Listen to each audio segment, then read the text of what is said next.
បាទជំរាបសួរពុកម៉ែបងប្អូនទាំងអស់គ្នាសូមកុំភ្លេចជួយចុច like និង subscribe វីដេអូខ្ញុំផងបាទនេះវីដេអូហ្នឹងខ្ញុំថតចង្ហាល់ដបូលចង្ហាល់ដបូលមានកម្លាំងរង្វិលខ្លាំងយើងប្រើអាហ្នឹងຂະຫນາດទំហំវាលេខ1200ហ្នឹងបាទអាហ្នឹងຂະຫນາດធំជាងគេបាទស្លាប់ចង្ហាល់វាវែងហើយពុកម៉ែបងប្អូនមើលទៅបាទកម្លាំងរង្វិលវាខ្លាំងហើយខ្យល់វាត្រជាក់ខ្លាំងអញ្ចឹងគុំបើសិនជាពុកម៉ែបងប្អូនមានតម្រូវការចង្ហាល់ហ្នឹងគឺស័ក្តិសមសម្រាប់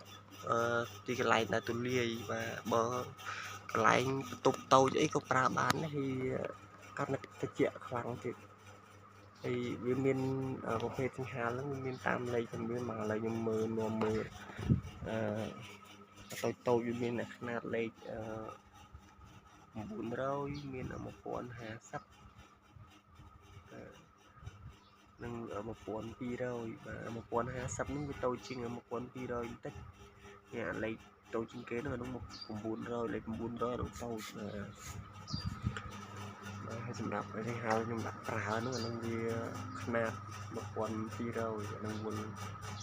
ខ្លាំងហើយស្លាប់ចង្ហាល់ធំបាទកម្លាំងខ្យល់វាត្រជាក់ខ្លាំងបាទអញ្ចឹងបើសិនជាពុកម៉ែបងប្អូនមានតម្រូវការអីអាចប្រើចង្ហាល់ຂະຫນາດធំហ្នឹងទៅសូមអរគុណកុំភ្លេចជួយ subscribe ខ្ញុំផងបាទវីដេអូនេះបាទអរគុណច្រើន